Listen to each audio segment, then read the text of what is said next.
بسم الله الرحمن الرحيم. أبج فاعرفه حقا وانتخه، متفق لفظا وخطا متفق، وضده فيما ذكرنا المفترق، مؤتلف متفق الخط فقط، وضده مختلف فاخشى الغلط، والمنكر الفرد به راو غدا، تعديله لا يحمل التفردا، متروكه مواحد به انفرد، وأجمعوا لضعفه فهو كرد، والكذب المختلق المصنوع على النبي فذلك الموضوع، وقد أتت كالجوهر المكنون سميتها منظومة البيقوني، فوق 30 بأربع أتت أقسامها تمت بخير ختمت. بسم الله الرحمن الرحيم.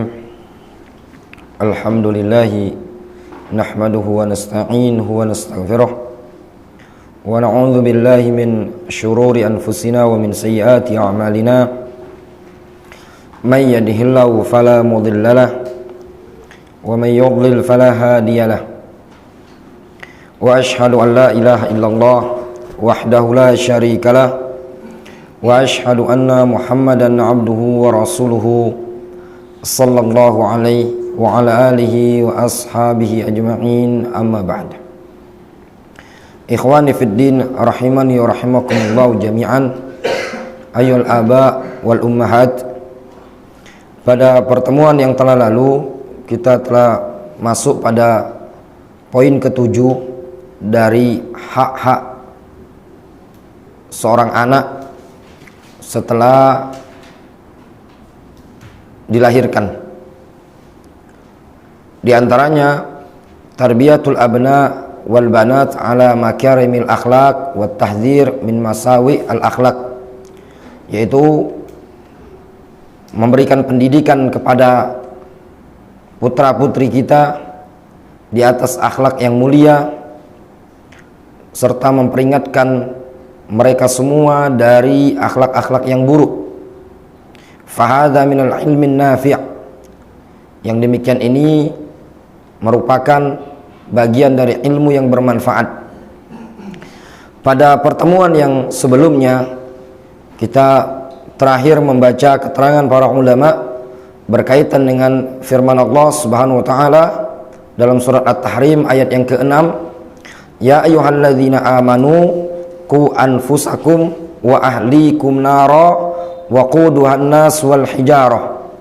Wahai orang-orang yang beriman, qu anfusakum wa ahlikum nara, jagalah diri-diri kalian dan keluarga-keluarga kalian dari nerakanya Allah Subhanahu wa taala. Wa quduhan nas wal hijarah, yang mana neraka tersebut bahan bakarnya terbuat atau berasal dari umat manusia dan batu. Kita sempat membaca juga keterangan dari Al-Imam Asy-Syaukani rahimahullah ta'ala, yang mana beliau telah menukilkan dari Ali bin Abi Thalib radhiyallahu anhu. Ali bin Abi Thalib mengomentari firman Allah subhanahu wa ta'ala, qu anfusakum wa ahlikum nara. Kata Ali bin Abi Thalib, makna jagalah diri kalian dan keluarga kalian dari neraka, maknanya alimu anfusakum wa ahlikum al khairah, ajari diri kalian dan keluarga kalian al-khairah, berupa kebaikan. Maksudnya bentuk penjagaan seseorang terhadap dirinya dan keluarganya dari neraka Allah Subhanahu wa taala dengan cara dia mengajari dirinya pribadi. Maksudnya dirinya belajar, mempelajari kebaikan, dan juga dia mengajarkan orang lain untuk melakukan kebaikan. Orang lain di sini maksudnya anak, istri, keluarganya dia. Wa addibuhum, kata Ali bin Abi Thalib, dan berikan pendidikan adab kepada mereka.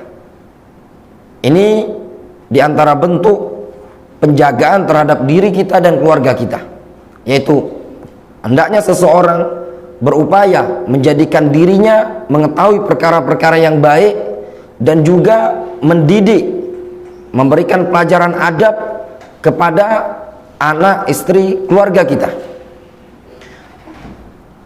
Kemudian kita juga telah membaca keterangan waqala bin Umar, yaitu keterangan dari Abdullah bin Umar, ya hadza, wahai fulan, wahai kerabat, wahai sanak, ahsin adaba ibnika fa innaka mas'ulun anhu wa huwa mas'ulun an birrika. Perbaiklah, perbaguslah adab anakmu, sesungguhnya engkau akan ditanya, dimintai tanggung jawab tentang adab anakmu, dan dia, anakmu tuh, juga dimintai tanggung jawab, akan ditanya tentang baktinya terhadapmu. Jadi kita sebagai orang tua akan ditanya oleh Allah Subhanahu wa taala tentang akhlak dan adab anak kita. Baik atau buruknya adab tadi yang ada pada anak kita, yang bertanggung jawab siapa? Orang tuanya, bapak dan ibunya. Sebagaimana anak kita juga nanti di hadapan Allah Subhanahu wa taala akan ditanya tentang bakti dia kepada orang tuanya. Apakah dia berbakti kepada orang tuanya ataukah dia durhaka? Dia akan dimintai tanggung jawab. Jadi masing-masing kita akan dimintai tanggung jawab terhadap pendidikan kita, anak kita akan dimintai tanggung jawab oleh Allah Subhanahu wa taala terhadap baktinya kepada orang tua. Waqala Al-Hasan Al-Basri rahimahullahu taala tafsiran li ayatit tahrim as-sabiqah.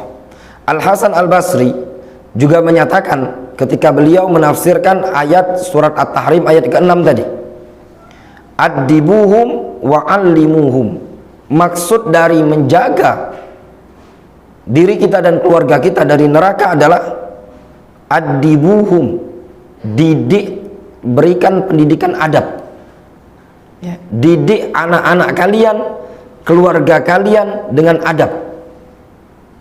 Wa'allimuhum, dan berikan pengajaran. Nah, di sini menuntut kepada kita semua, ayolah ikhwan, para aba dan ummahat, bagi kita semua perlu belajar, perlu meluangkan waktu untuk duduk di majelis ilmu, perlu bermajelis ilmu. Apa fungsinya? Supaya kita bisa, yang pertama kali kita mendidik diri kita, mengajari diri kita. Dengan kita punya ilmu, kita bisa beribadah kepada Allah Subhanahu wa taala dengan cara yang benar, wudhu yang benar, sholat yang benar, bertutur kata yang baik dan benar, berakhlak sesama muslim yang baik juga terhadap orang tua. Juga kita juga dituntut untuk mendidik. Tidak mungkin seseorang bisa mendidik anaknya, mendidik istrinya kalau dia nak mempunyai ilmu bekal terlebih dahulu. Makanya perkara-perkara yang seperti ini harus diketahui oleh orang tua. Perkara misalkan perkara sepele saja yang mungkin dianggap sepele di tengah-tengah rumah tangga, masalah makan. Orang tua dituntut untuk mengajari adab makan kepada anaknya.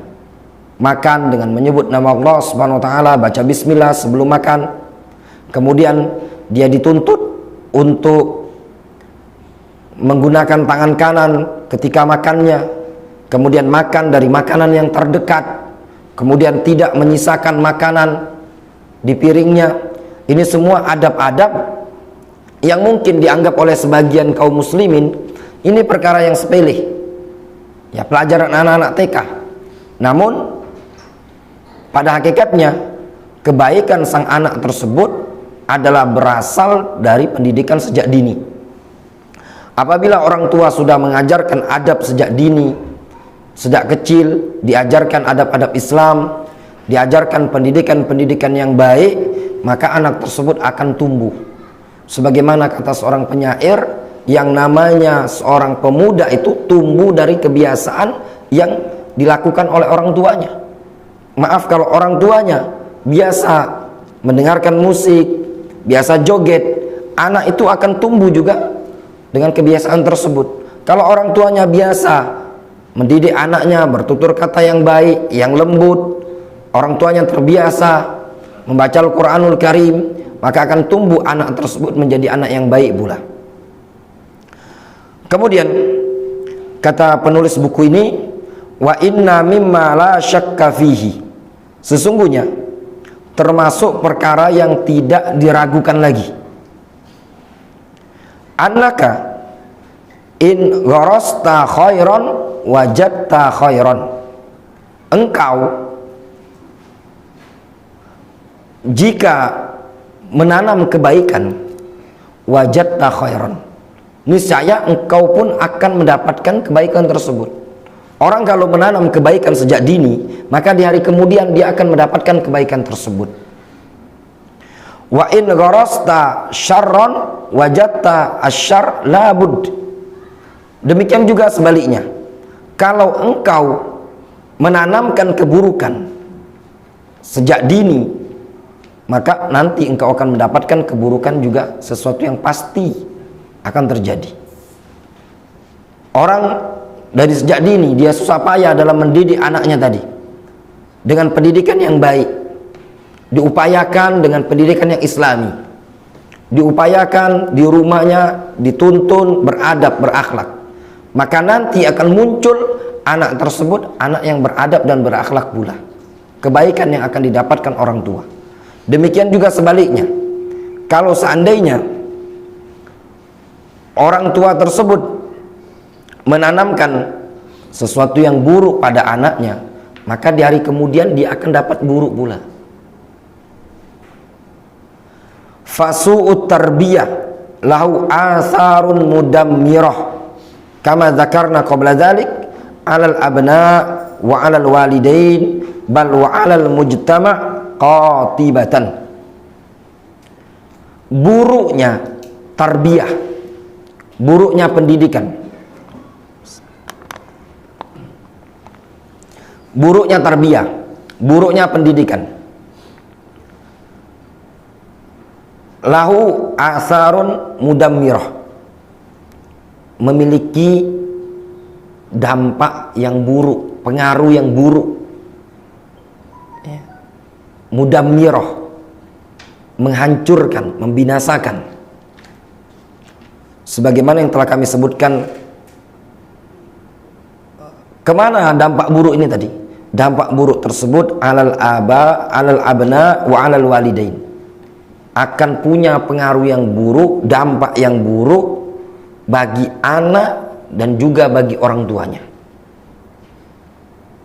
Bal wa alal mujtama' qatibatan, bahkan akan menimbulkan pengaruh yang buruk yang menghancurkan, merusak di tengah-tengah masyarakat secara umum. Bukankah orang-orang yang bikin keonaran di tengah-tengah masyarakat, suka mencuri, suka begal, suka maling, suka ngerampok, narkoba, ngecatin rumahnya orang, dinding rumah orang dicat dengan cat pilok, ini semua pengaruh dari kecil. Dari kecil tadi bisa jadi orang tuanya langsung yang buruk dalam mendidik, tidak peduli. Yang kedua, terkadang pengaruhnya adalah teman, zumalaihi, teman-teman dia. Ternyata dia sekolah di tempat kawan-kawan sekolah tadi, orang-orang yang tidak bagus, dia berteman tadi. Terkadang yang ketiga, bi'ah, lingkungan. 3 poin ini tadi, itulah yang akan merusak anak. Kadang orang tuanya sendiri, kadang lingkungan sekolah, kadang lingkungan tempat tinggal. Kalaupun seandainya orang tua tidak mampu memberikan pendidikan yang terbaik untuk anaknya, minimal orang tua jangan memberikan pendidikan yang buruk kepada sang anak tersebut. Dampaknya kalau sudah buruk pendidikan sejak awal, maka akan berdampak pada anak tersebut. Di hari kemudian, anak ini ketika sudah besar, sudah dewasa, bikin susah orang tua, bukan membuat bahagia orang tua. Juga bagi dia sendiri. Anak ini akan dicap oleh masyarakat sebagai orang-orang yang buruk, dan juga akan menimbulkan kerusakan di tengah-tengah masyarakat. Sehingga yang ditimbulkan oleh pendidikan yang buruk tadi meliputi anak tersebut tidak bagus akhlaknya, tidak bagus perangainya, kemudian meliputi orang tua juga akan dampak pengaruhnya. Kemudian yang ketiga, masyarakat yang ada di sekitar dapat informasi, tahu-tahu ini anak maling helm, ini anak ganggu jamaah sholat di masjid, ini anak malingi buah mangga tetangga. Selalu orang tua yang jadi sasaran dampaknya tadi. Fakama annaka mas'ulun an tarbiyatihi fahuwa mas'ulun an birrika. Sebagaimana engkau akan ditanya, dimintai tanggung jawab tentang pendidikan terhadapnya, tentang tarbiyahmu terhadap anak tadi, fahuwa mas'ulun an birrika, maka sang anak juga akan ditanya tentang baktinya kepadamu, tentang berbuat baiknya sang anak kepada orang tua. Ya ikhwah, yang namanya anak, dia akan bisa berbakti kepada orang tua dengan baik dan dengan benar kalau orang tuanya mendidik dengan baik pula. Jadi pula mendidik anak dengan baik, ini akan berdampak di hari kemudian. Kalau dia dididik dengan akhlak yang baik, dididik dengan ibadah, dididik dengan penuh rasa takut kepada Allah, dididik dengan ketaatan kepada Allah, nanti di hari kemudian dia tahu bahwasannya durhaka kepada orang tua hukumnya dosa besar, berbakti kepada orang tua adalah sebab dimasukkan ke dalam surga. Sehingga anak tersebut muncul rasa takut kepada Allah Subhanahu wa taala, muncul perangai-perangai yang sekian banyak, perangai-perangai baik yang dimunculkan dari rasa takut tadi. Fata'limul abna wal banat hadil akhlak al hasanah, sehingga mengajarkan kepada anak laki-laki dan anak perempuan berupa akhlak-akhlak yang baik seperti ini, minal iffah, seperti al iffah. Iffah itu menjaga kehormatan diri, ya, menjaga kehormatan diri itu juga termasuk akhlak yang baik. Di zaman sekarang ini diajarkan kepada anak-anak, harus wajib orang tua mengajarkan kepada anak untuk menjaga iffah, menjaga harga diri, menjaga kehormatan. Biasakan laki-laki menjadi laki-laki yang afif, perempuan yang afifah, menjaga kehormatan, menjaga wibawa, menjaga harga diri. Di antara bentuk menjaga harga diri, biasakan anak untuk memberi, jangan dibiasakan anak untuk meminta, supaya dia terbiasa. Ini sebagian orang tua salah dalam mendidik. Ketika mungkin ngumpul di acara lebaran, tuh main sama itu, nah ada datang mintain duit sama dia, anaknya diajari minta. Ajarilah anak dari kecil untuk memberi. Ketika ada kawannya, kasih nak. Nanti dia akan terbiasa untuk menggantungkan diri kepada orang lain. Tidak ada keinginan dia untuk berjuang dengan sendirinya. Itu menjaga iffah.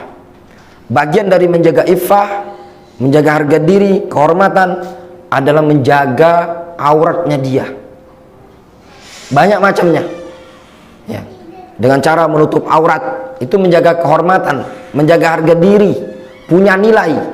Kalau seorang wanita, anak perempuan sudah diajarkan sejak dini memiliki rasa malu untuk menutup auratnya, ketika di hari kemudian dia akan menjadi wanita-wanita yang punya kehormatan yang tinggi.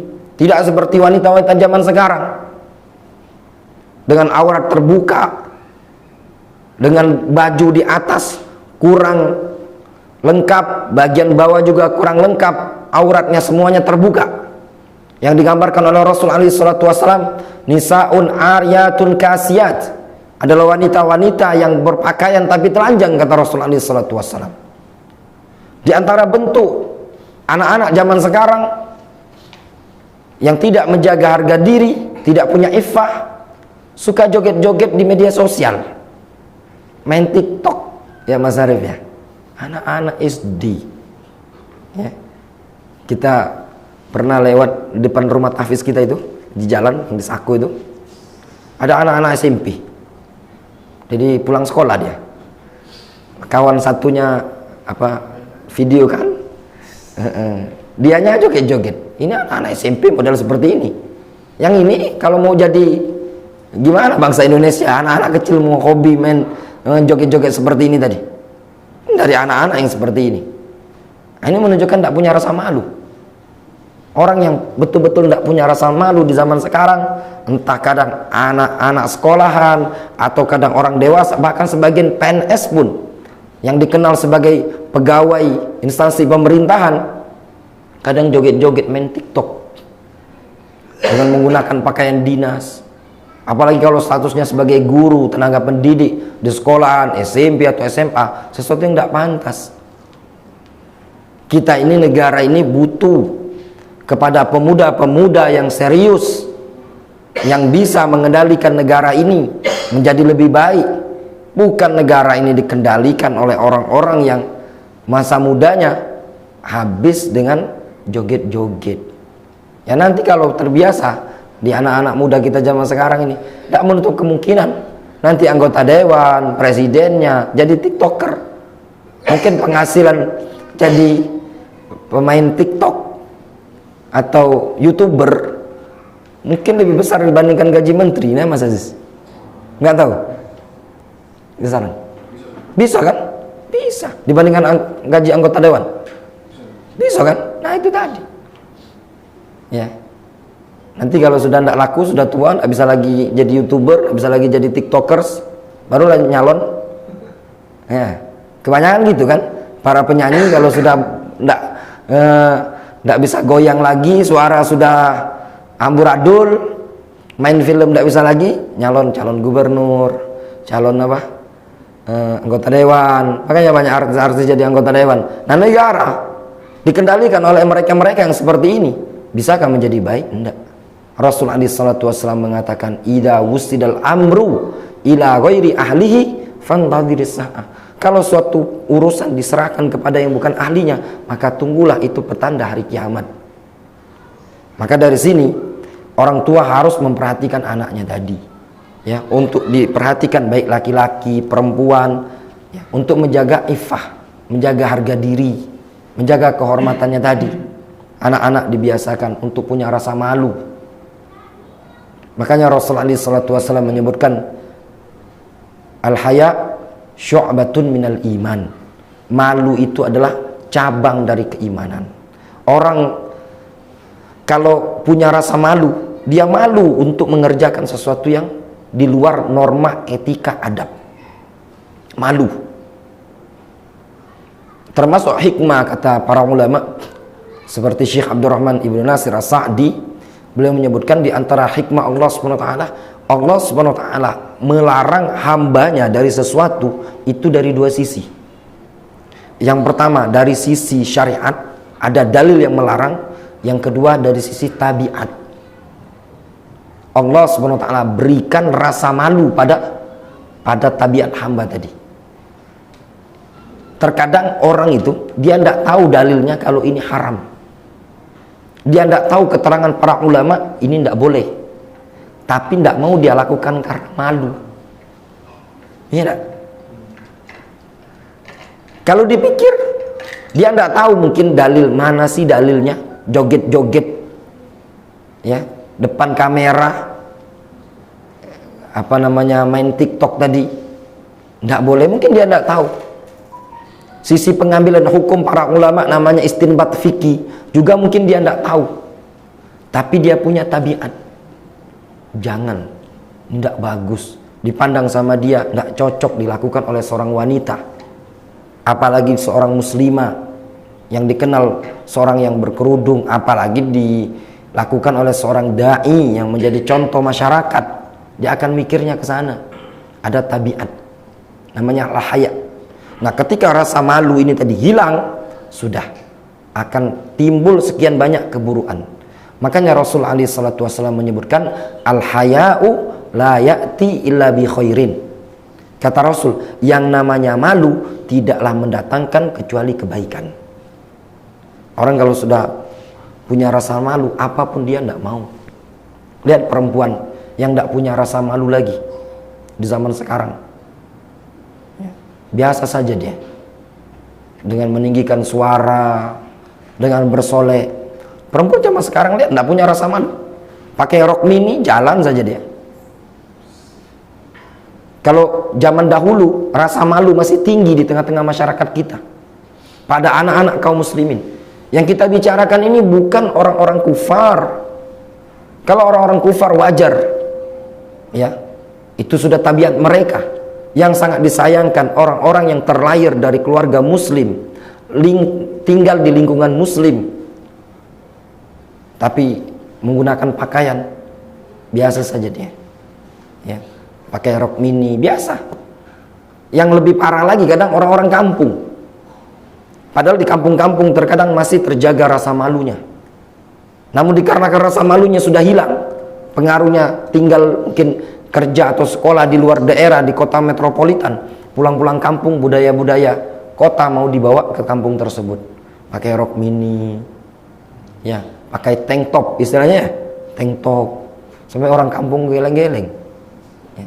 Yang seperti ini sudah hilang di tengah-tengah masyarakat kita. Maka saatnya kita sebagai orang tua membiasakan untuk mendidik putra-putri kita memiliki rasa malu. Termasuk yang ada di zaman sekarang ini juga. Rasa malu yang sudah hilang di kalangan para lelaki,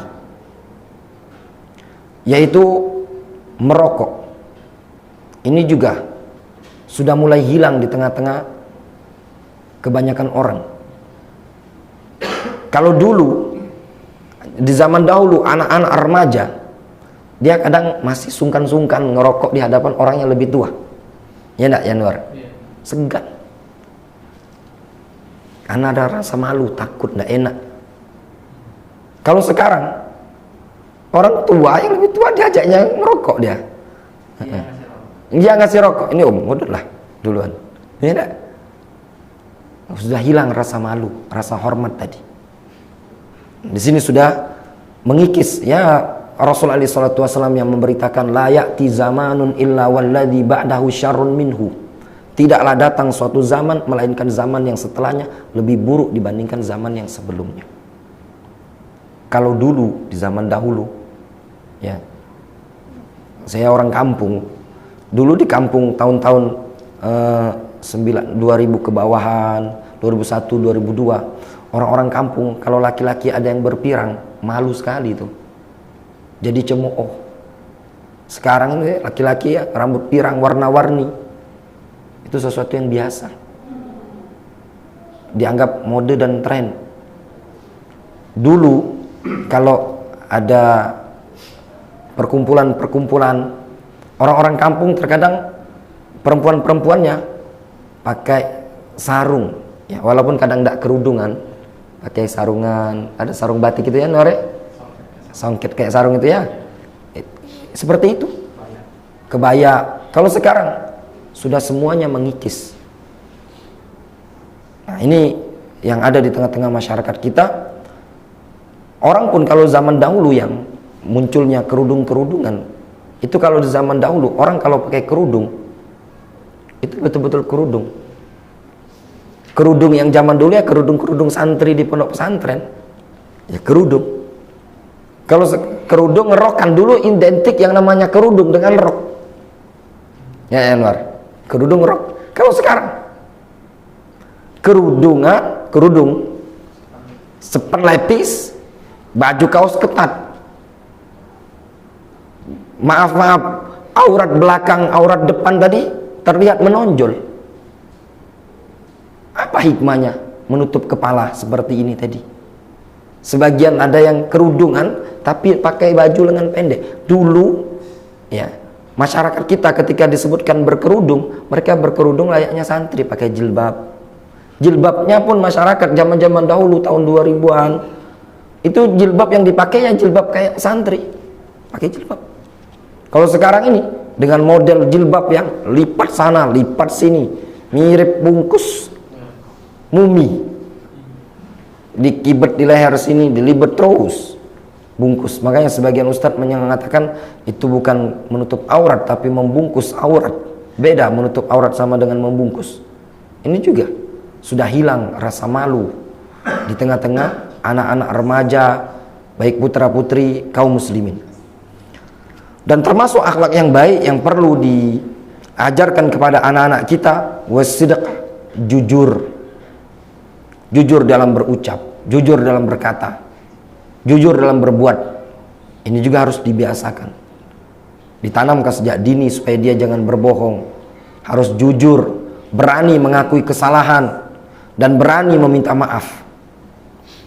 Apabila sang anak ditanamkan pendidikan oleh orang tuanya, maka akan tumbuh anak-anak yang berjiwa pemberani. Ketika salah dia meminta maaf, bukan ngeles. Anak-anak yang nggak jujur kadang terbiasa dia ketika merusak, memecahkan suatu barang di rumah, dia nggak mau ngaku. Siapa yang memecahkan gelas ini? Bukan katanya. Tapi orang yang terdidik dengan jujur, saya pak, saya bu. Walbir, berupa berbakti, itu juga harus ditanamkan kepada anak untuk bentuk bakti kepada orang tua. Wa hifdzil lisan, menjaga lisan. Ini juga pendidikan yang perlu ditanamkan kepada anak-anak kita, menjaga lisan. Lisan ini harus dijaga, tidaklah berucap kecuali yang baik. Menjaga lisan banyak macam. Menjaga lisan dari kedustaan, menjaga lisan dari ghibah, ngomongin orang, menjaga lisan dari namimah, adu domba, ngompori orang. Lihat kadang sebagian anak SD atau SMP, kalau ada orang kelahi, itu bukan perkara sepele lisan. Ayo, lisannya ayo. Itu keburukan yang didapat. Jadi supporter, kalau supporter sepak bola masih mending, ya enggak?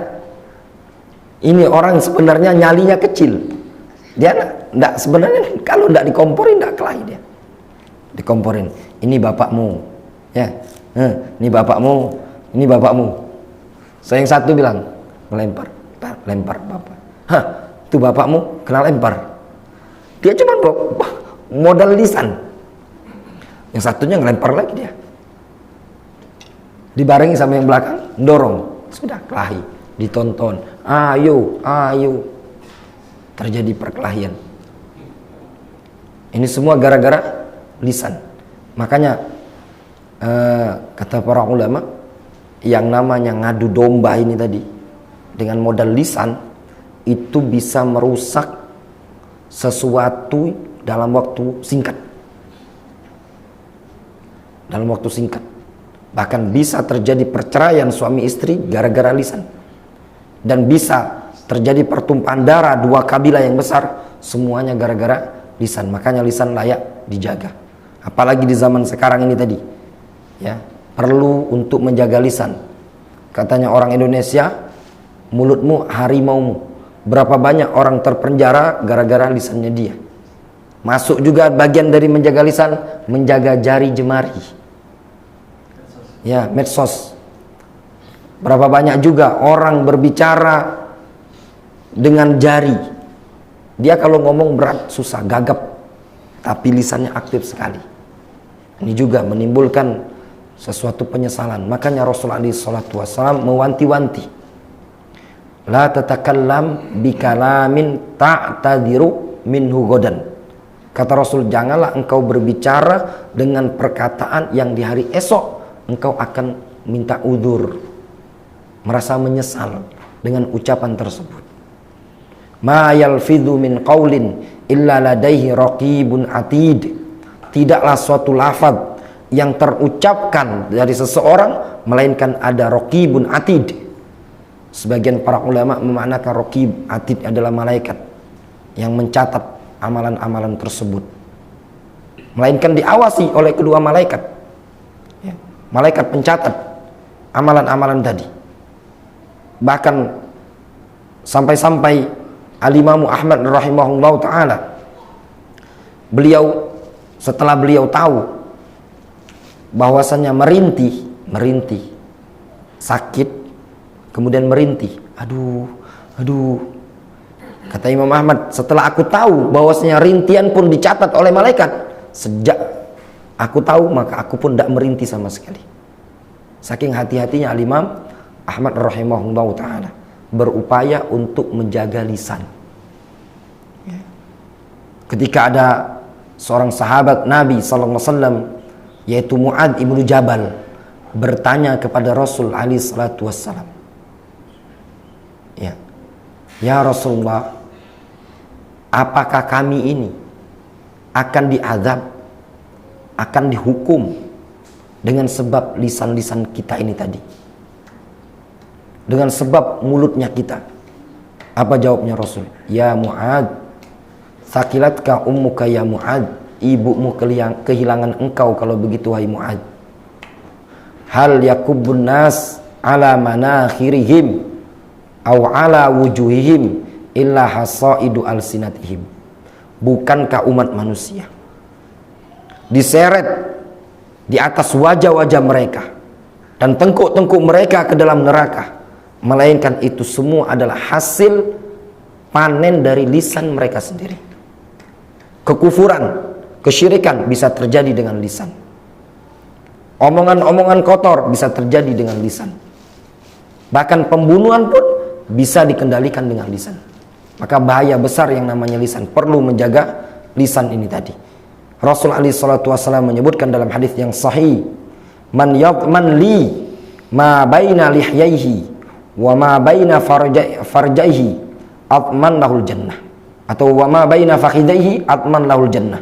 Kata Rasul, barang siapa yang bisa menjamin untukku ma baina lihyaihi, organ yang ada di antara kedua lihyah, di antara kedua tulang rahangnya, itu lisan, mulutnya dia, dan juga dia bisa menjamin organ yang berada di antara kedua pahanya, atman lahul jannah, kata Rasul, aku akan jamin untuk dia surga.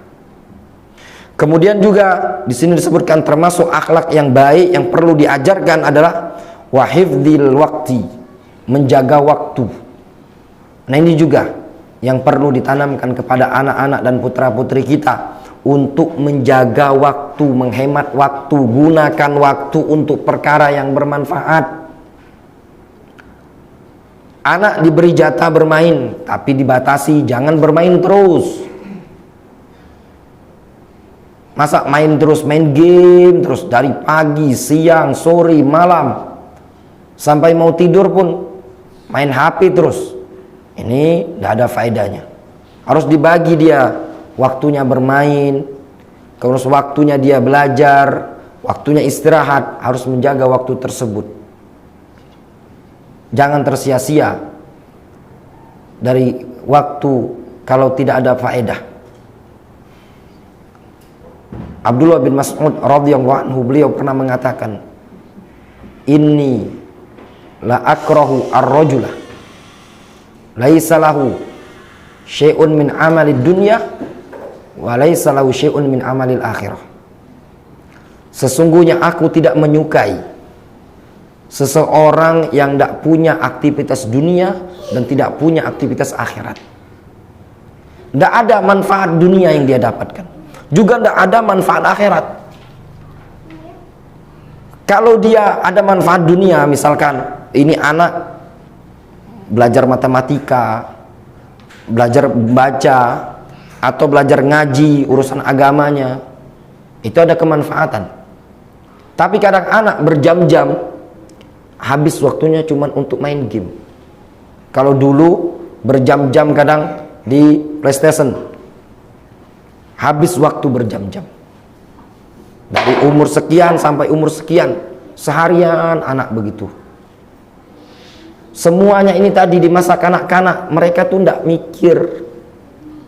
Tapi nanti di hari kemudian, mereka barulah akan merasakan penyesalan. Orang tua akan menyesal juga. Namun orang tua yang bijak, alangkah baiknya kalau anak tadi dialihkan kepada perkara-perkara yang bermanfaat. Diajari kemampuan-kemampuan. Kalau dia perempuan, dia diajari masak. Kalau dia laki-laki, diajari keterampilan-keterampilan yang bisa menopang kehidupan dia di hari kemudian.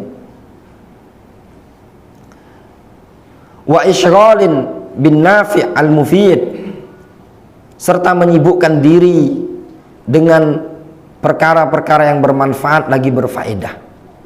Nah, ini juga termasuk akhlak yang baik yang perlu diajarkan kepada anak putri kita, ya putra putri kita, adalah agar mereka menyibukkan diri mereka dengan hal-hal yang bermanfaat lagi berfaedah.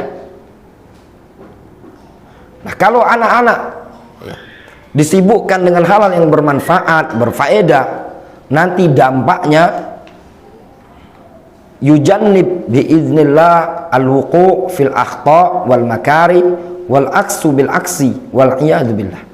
Itu semua akan menjauhkan dia dengan izin Allah untuk terjatuh pada kesalahan-kesalahan pada perkara-perkara yang tidak disukai, dan begitu pula sebaliknya. Kalau tidak mendidik anak tadi dengan akhlak-akhlak yang baik tadi, maka akan menimbulkan dampak sebaliknya, bisa menyebabkan terjatuh pada kesalahan dan perkara-perkara yang tidak disukai. Wal'iyadu billah.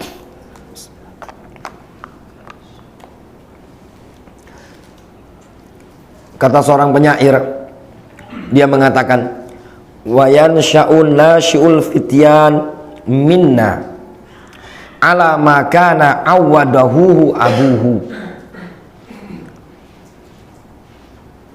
Seorang pemuda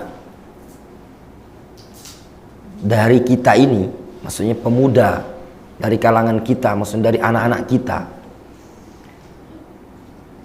akan tumbuh sesuai dengan apa yang diajarkan oleh orang tuanya, sesuai dengan kebiasaan yang diajarkan orang tuanya. Kalau orang tuanya biasa mentakwid dia, mengajarkan kebaikan kepada anak-anaknya, maka anak-anak tadi akan tumbuh di atas kebiasaan yang baik. Contoh yang dilakukan oleh Ar-Rabi' bintu Muawwid, dia mendidik anaknya ketika itu puasa Asyura. Dia menceritakan, amarona Rasulullah SAW an nasuma yauma Asyura. Rasul memerintahkan kami untuk berpuasa Asyura. Wa nusawwimu abna'ana. Kami pun mendidik anak-anak kami, membiasakan mereka untuk puasa. Dididik dari kecil. Sehingga ketika mereka besar, apa yang terjadi? Muncul sahabat-sahabat yang ahli ibadah. Karena dari kecil mereka tumbuh dengan masa ibadah. Lihat contoh pendidikan-pendidikan yang tumbuh dengan ibadah. Anas bin Malik, Abdullah ibnu Abbas. Di hari kemudian apakah mereka menjadi orang-orang yang tidak ada artinya di kehidupan dunia ini? Mereka menjadi pejuang. Mereka tidak sekolah, tidak ada mereka pendidikan seperti anak-anak kita ini. Mereka itu tidak les matematika, tidak les MIPA, tidak ada belajar bahasa Inggris. Ada, pernah dengar sejarah Umar bin Khattab, Abu Bakar As-Siddiq, Utsman, Ali belajar ilmu tata negara? Tidak ada. Semuanya dididik oleh Rasul SAW dengan pendidikan Islamiyah, pendidikan tarbawiyah, nabawiyah. Kemudian dilanjutkan setelah pemerintahan Ali oleh Al-Hasan ibnu Ali bin Abi Thalib. Bahkan hampir sepertiga belahan dunia ini pada waktu itu dikuasai oleh kaum muslimin. dua kerajaan terbesar Persia dan Romawi bisa ditaklukkan, dikuasai oleh kaum muslimin. Semua mereka dididik dengan tarbiyah Islamiyah, dengan akhlak yang baik, dengan tauhid, dengan ibadah. Itulah yang akan terbentuk suatu negara yang baik. Makanya sebagian para ulama kita ada yang mengatakan, qum daulatal islamiyah fi ahlik tuqam fi ardik. Tegakkan daulah Islamiyah pada keluargamu, niscaya Allah akan tegakkan di negaramu. Terbentuknya suatu negara itu berasal dari kumpulan sekian banyak masyarakat yang banyak. Masyarakat yang banyak ini tadi berasal dari keluarga yang kecil. Dari satu orang menjadi keluarga, keluarga menjadi satu RT, satu RT, satu RW, kelurahan, kecamatan, terus sampai menjadi masyarakat yang besar. Dimulai dari yang kecil. Makanya pendidikan yang syar'iyah, pendidikan dengan akhlak yang baik sangat dibutuhkan di zaman sekarang. Maaf kalau mau kita katakan secara soroha, belak-belakan, pendidikan-pendidikan yang sekarang di dunia ini, di sekolah-sekolah umum, rata-rata kadang sudah tidak bisa kita harapkan kebaikan lagi. Sedikit sekali. Kenapa? Banyak sebab. Yang pertama, budaya luar sudah masuk ke Indonesia. Kalau bukan kita yang membentengi anak-anak kita, kapan lagi? Bukan berartian kita saya melarang untuk menyekolahkan anak-anak ke sekolah-sekolah umum, itu hak orang tua masing-masing. Pilihan, sekolah itu pilihan. Sekolah di zaman sekarang macam-macam. Ada sekolah pondok pesantren, ada sekolah Islam terpadu, ada sekolah umum yang di bawah naungan Dignas, ada sekolah swasta, segala macam. Ada juga yang namanya PKBM, ada juga homeschooling, segala macam bentuk pendidikan. Semua orang tua bebas memilih mana yang menurut dia nyaman. Namun ada poin yang terpenting bagi orang tua harus diperhatikan. Kita semua punya tanggung jawab. Kalaupun seandainya kita menyekolahkan anak kita ke pondok pesantren juga sama. Bukan menjadi jaminan untuk mencetak akhlak yang baik. Dikarenakan orang yang mendidik di situ dan dididik, kalau di jumlah lebih banyak yang dididik dibandingkan yang mendidik, ya benar. Satu pondok pesantren, kalau pondok yang besar itu kadang satu kelas terdiri dari 30 sampai 40 siswa. Satu kamar itu tadi kadang hampir satu kompi. Ya, satu kamar kadang 20 orang. Penjaga musyrif istilah pondok pesantren kadang 2 orang. Kadang ustadznya, satu ustadz harus mendidik sekian banyak murid. Kan tidak maksimal, bukan? Tidak maksimal.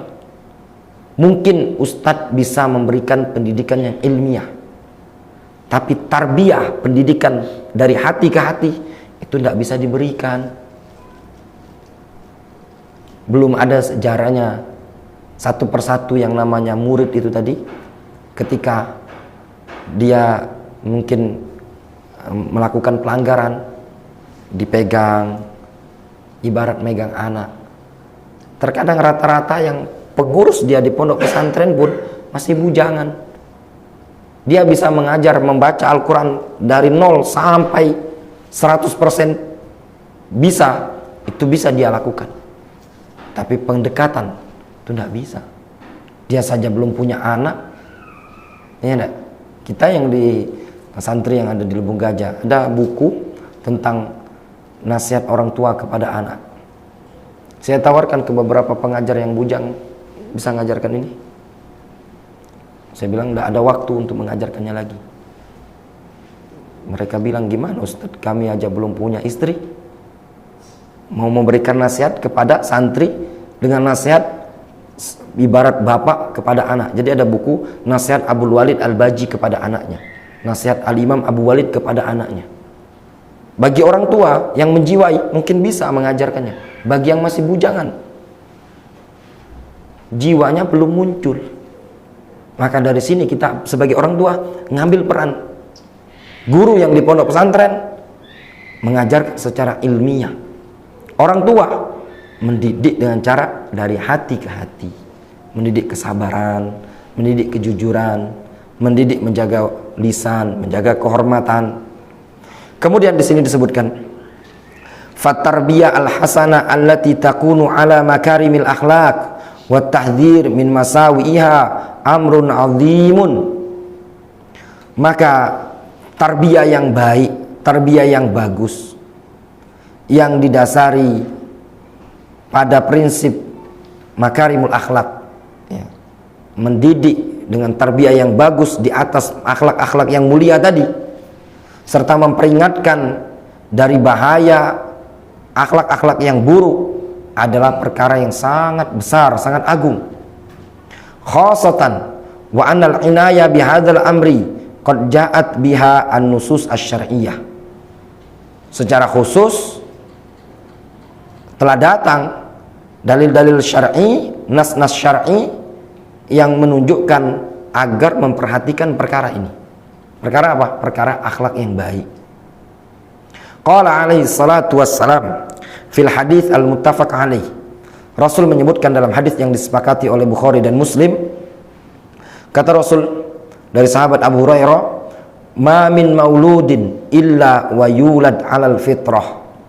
Tidaklah ada seorang anak yang terlahirkan di muka bumi ini melainkan dia terlahirkan dalam keadaan fitrah, di atas fitrahnya dia. Kata para ulama, fitrah yang dimaksudkan di situ adalah fitrah tauhid mereka. Seseorang itu ketika diciptakan oleh Allah SWT berada pada fitrahnya dia. Fitrah kita adalah meyakini Allah pencipta, meyakini Allah SWT yang berhak untuk kita ibadahi, yang berhak untuk kita sembah. Disebutkan di salah satu ayat dalam Al-Quranul Karim, wa id akhadha rabbuka min bani adam min zuhurihim dzurriyyatahum, dan ingatlah tatkala Rabbmu mengambil perjanjian kepada anak keturunan Adam dari tulang sulbi mereka, wa ashhadahum ala anfusihim alastu bi rabbikum, dan Allah mempersaksikan mereka dengan mengatakan alastu bi rabbikum, bukankah aku adalah Rabb kalian? Qalu bala syahidna. Seluruh umat manusia mengatakan iya, kami bersaksi. Nah, ini persaksian dulu disebutkan dalam hadis, dalam tafsir ayat tersebut, ketika Allah SWT menciptakan Adam dan belum ada anak keturunan Adam, Allah SWT mengambil dari sulbinya Adam tersebut anak keturunannya yang bakal muncul sampai hari kiamat, ibarat semut, masih kecil-kecil. Kemudian Allah bertanya kepada mereka, bukankah aku adalah Rabb kalian? Seluruhnya mengatakan, iya, engkau adalah Rabb kami ya Rabb, ya Allah. Namun ketika mereka terlahir ke dunia, masih mereka di atas fitrah, terus berjalan. Setelah berjalan waktu besar, sebagaimana yang disebutkan oleh Rasul, fa'abawahu yuhawwidanihi aw yunassiranihi aw yumajjisanihi. Kedua orang tuanya lah yang kadang membuat dia menjadi Yahudi, membuat dia menjadi Nasrani, membuat dia menjadi Majusi. Orang tua. Anak itu polosan sama seperti anak seperti ini. Dia ditarik kanan-kanan, kiri-kiri, disuruh berhenti-berhenti. Itulah tabiat seorang anak. Makanya kata para ulama, yang namanya anak itu terlahir melalui 3 fase. Fase pertama dari masa lahiran sampai umur 7 tahun, 8 tahun, itu marhala at-takbil wad-dham. Masa-masa dia senang dicium, senang dicumbu, dipeluk.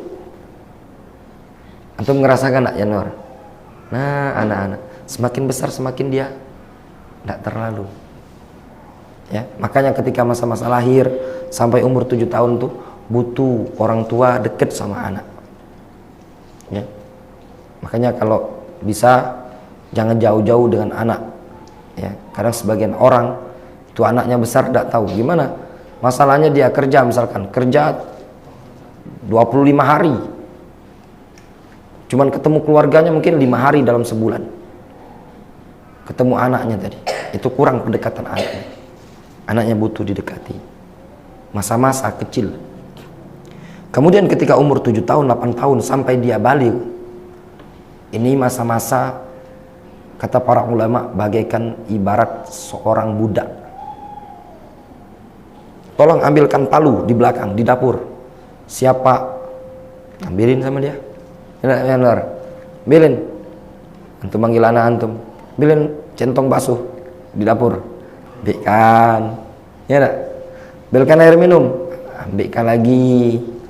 Ya nak Zaran, anak antum umur berapa yang paling besar? 3 tahun. 3 tahun itu belum. Karena beliau disuruh-suruh kadang tidak ngerti dia. Tapi kalau umur 7 tahun, 8 tahun itu udah bisa. Tolong ambilin, tutup pintu. Urut dia. Sampai kapan? Sampai dia balik. Ketika dia balik, kata para ulama, di situ adalah marhalah imma sadiqun laka wa imma aduun laka. Bisa jadi dia teman bagimu dan bisa jadi musuh bagimu. Disitulah terjadinya tadi. Nah, masa-masa yang rentan, ya, yang rentan membahayakan, masa-masa dari umur 7 tahun sampai dia balik tadi. Umur 10 tahun, 11 tahun itu semakin dewasa, akalnya semakin besar. Semakin daya tangkap daya serapnya besar. Kalau dia diajari sesuatu yang buruk, akan tumbuh sebagai remaja yang buruk. Itulah ketika besar terjadi pembangkangan sama anak tadi. Mau disuruh tidak bisa dia. Dia sudah punya karakter, sudah terbentuk. Susah. Makanya kalau untuk mengendalikan anak tadi, dialihkanlah ketika masa-masanya umur sebelum dia balik. Dari umur 8 tahun, 9 tahun, 10 tahun, 11, 12. Masih SD itu tadi masih bisa kita kendalikan. SMP kadang masih. Kalau sudah SMA, berapa banyak kita jumpai anak-anak yang orang tuanya mengharapkan sekali. Anaknya tadi kadang masuk pondok pesantren. Kita beberapa kali kedatangan yang anak-anak di masa SD-nya pondok pesantren, SMP-nya pondok pesantren. Ketika SMA dia tidak mau lagi. Dia sudah kenal cewek, sudah kenal dunia luar, sudah bisa naik motor sendirian. Ya. Saya kunjung ke salah satu rumah kawan. Kata bapaknya, udah usah keluar, usah main. Anak kelas 3 SMA. Duduk aja di rumah. Nggak, jogging dulu. Ini secara adab.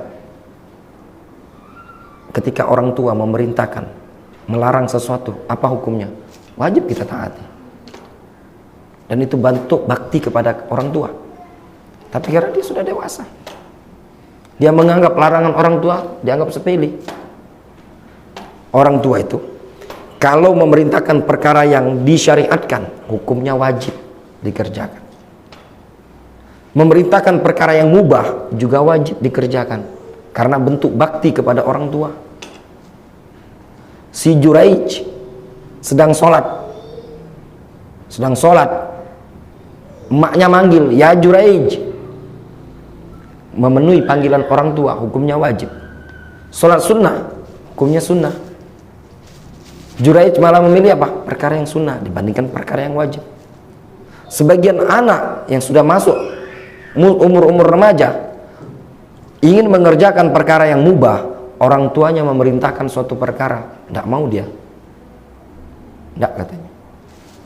Dalam keadaan hukumnya wajib. Apa yang membuat dia berani menentang tadi? Berani membangkang? Itu semua dikarenakan di masa-masa umur belasan-belasan ini tadi kurang diperhatikan dengan baik. Sehingga ketika dia sudah berani dan dipengaruhi lingkungan, dia akan berani membangkang orang tua. Kemudian Rasul mengatakan, kama tuntijul bahima bahimatan jam'a, sebagaimana hewan yang sehat dia akan melahirkan hewan yang sehat pula, yang sempurna. Hewan yang sempurna fisiknya sehat akan melahirkan hewan yang sehat pula. Hal tuhissuna fiha min jad'a, apakah kalian melihat, merasakan pada hewan tersebut ada cacat aib? Tidak ada. Hewan yang sehat, bibit unggul, akan melahirkan bibit yang unggul pula, yang bagus. Kalau hewannya penyakitan, ya nanti akan lahir anak yang penyakitan. Begitu juga kalau orang tuanya juga penyakitan, dalam artian buruk akhlaknya, akan menimbulkan anaknya pengaruh akhlak yang buruk pula. Orang tua yang sehat, yang normal, pasti akan mengharapkan anaknya menjadi orang yang soleh.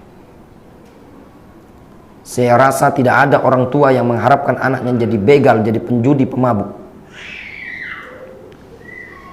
Kecuali orang tua yang sudah miring akalnya. Anaknya dari kecil sudah diajari joget di organ tunggal. Yang seperti ini bukan mendidik. Kadang ada sebagian, khususnya di media sosial ya, kalau ada anak kecil yang hafal Al-Quran, ngaji, bagus, kadang banyak sekali orang-orang berkomentar, Masya Allah, semoga anakku menjadi anak yang soleh dan soleha. Tidak ada orang bilang, mudah-mudahan anakku menjadi pemain TikTok, YouTuber, atau menjadi artis. Itu pilihan terakhir yang tidak mereka harapkan sebenarnya. Semua orang tua pasti mengharapkan anaknya menjadi anak-anak yang taat kepada Allah, anak-anaknya yang berbakti. Harapan utama orang tua ketika terhadap anak selalu berharap anak dia menjadi orang yang soleh. Ya enggak?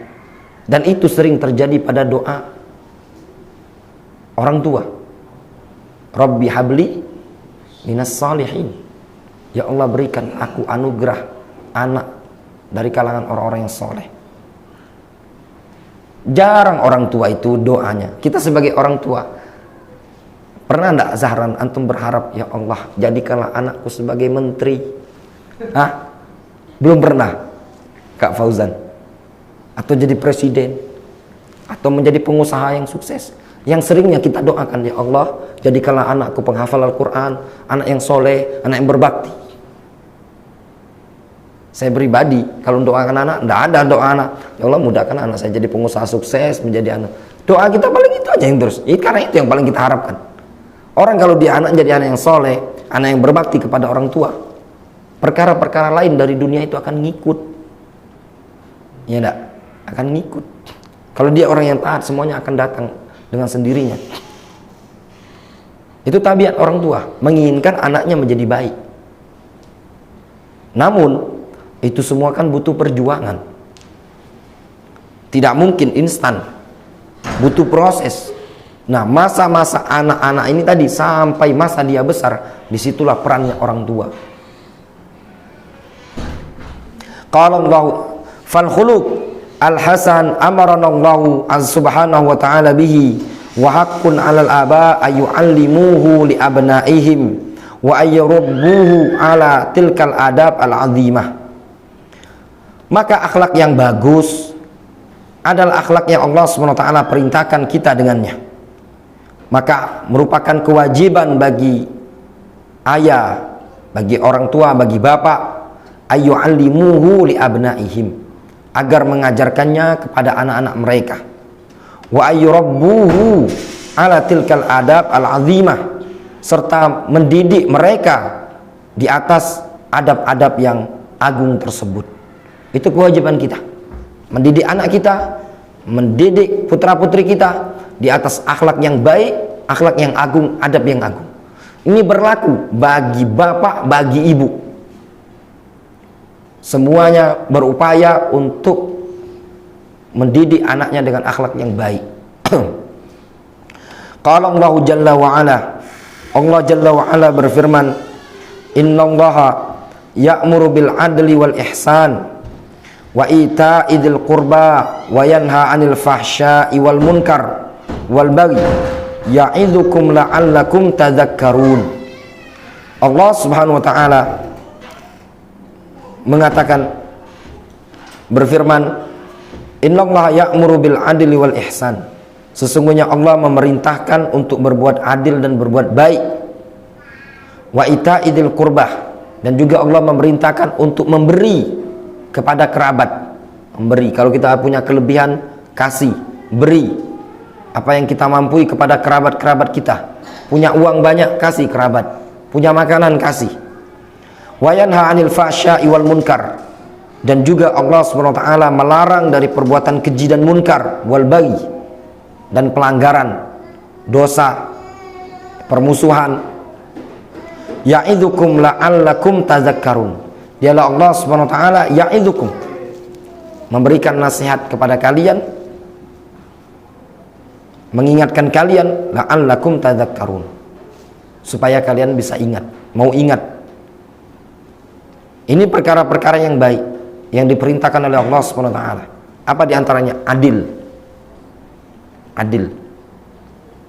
Adil kepada setiap orang, baik dia orang yang lebih tua, orang yang lebih muda dibanding kita atau sederajat dengan kita. Bahkan bersikap adil kepada orang yang tidak kita sukai, harus adil. Wal ihsan, berbuat baik. Ihsan kepada makhluk, berbuat baik kepada makhluk, itu mencakup tidak mengganggu mereka, kemudian bermuka manis dengan mereka, dan juga memberikan bantuan apa yang kita mampu. Tenaga, bantukan dengan tenaga. Pikiran, bantu dengan pikiran. Skill, bantu dengan skill. Atau dengan harta, kalau kita mampu, bantukan dengan kemampuan harta. 3 perkara itu adalah perbuatan ihsan. Tidak memberikan gangguan kepada orang lain, dengan wajah yang berseri-seri juga bagian dari ihsan, dan juga memberikan kemampuan atau mencurahkan kemampuan yang kita miliki untuk disalurkan kepada orang lain. Juga memberikan bantuan kepada kerabat, sanak famili, ini juga perkara yang disyariatkan. Kalau kita ada kelebihan harta, membantu kerabat-kerabat kita juga bagian dari yang diperintahkan oleh Allah Subhanahu wa taala. Nah, ini semua perlu diajarkan kepada anak. Anak diajarkan berbuat baik kepada orang lain, berbuat baik kepada keluarga, dianjurkan untuk memberi. Kemudian fayu'allimuhum tilkal akhlaq al-azimah, sehingga orang tua perlu mengajari mereka anak-anak tadi dengan akhlak-akhlak yang sangat agung. Min sidqil wa'di, berupa sidqul wa'di, ya, tepat janji, ya, jujur dalam janji, tidak molor-molor. Warahmah, penyayang, bidhaif, terhadap orang-orang lemah, perlu ditanamkan. Tepat janji, kasih sayang kepada orang-orang yang lemah, kepada anak, kepada adik, kepada orang-orang yang lemah. Jangan orang yang lemah dibuli. Wasidqil qaul, jujur dalam berucap, jujur dalam berkata. Wal ikhlas lillahi azza wa jalla, serta ikhlas kepada Allah azza wa jalla. Wattiba'i Rasulillah alaihi salatu wassalam, serta mengikuti Rasulullah SAW, ittiba kepada Rasul. Wal hirsi 'alal awqat, semangat dalam memanfaatkan waktu. Wa 'ala ada'il amanat, juga dalam menunaikan amanat. Wa 'ala birril walidain, berbakti kepada kedua orang tua. Wa 'ala mura'ati huquqil jiran, memperhatikan, menjaga hak-hak tetangga. Wa 'alal hishma wal haya, sifat merasa malu. Wa 'alal afwi wal hilmi, sifat pemaaf dan juga santun. Wa ghairi dzalika min ma'alil umur wal akhlaq wa makarimiha, dan yang selain itu dari perangai-perangai yang tinggi dan akhlak-akhlak yang mulia. Itu yang perlu diajarkan kepada anak. Banyak sekali tadi disebutkan, ya. Penyayang terhadap yang lemah, jujur dalam berucap, ikhlas dalam beramal lillahi ta'ala, tidak mengharapkan pujian, tidak mengharapkan sanjungan, tidak ingin dilihat oleh orang, betul-betul ditanamkan keikhlasan kepada dia. Anak-anak kalau ditanamkan keikhlasan, semangat dia. Juga diajarkan untuk ittiba kepada Rasul, ikut kepada Rasul di dalam berkeyakinan, berakidah, berakhlak, juga beribadah. Semangat untuk menjaga waktu, manage waktu tadi, mengatur serapi mungkin, amanah-amanah ditunaikan. Anak kalau tidak dianjurkan untuk dididik menjaga amanah, itu akan buruk juga. Kalau dari kecil dia terbiasa, ini uang sekolah, bayarkan sekolah, dibayarkan sama dia. Orang kalau dia terbiasa, dia uang sekolah tidak pernah dibayarkan sama dia, dipotong sama dia, nanti akan terbiasa. Ketika kerja dia suka nyunat uang anggaran. Juga suka berbakti kepada orang tua. Anak kalau dari kecil sudah biasa berbakti kepada orang tua, ketika besar dia pun akan berbakti kepada orang tua. Memperhatikan hak-hak tetangga, ini juga ya, perlu diajarkan kepada anak. Jangan buang sampah di tempat tetangga, jangan mencoret-coreti dinding rumah tetangga, jangan mengganggu barang-barang milik tetangga. Perlu dididik anak tersebut ya. Juga sifat pemaaf, santun, suka memaafkan ya, dan yang selainnya. Kemudian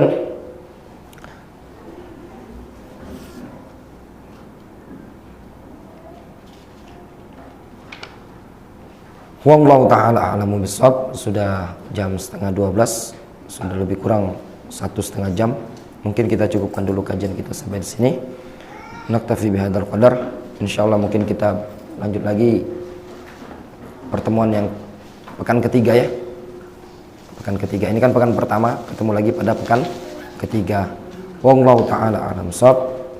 Naktafi bihadzal qadar wa sallallahu ala nabiyyina Muhammadin wa ala alihi wa ashabihi ajma'in wa akhiru da'wana alhamdulillahi rabbil alamin.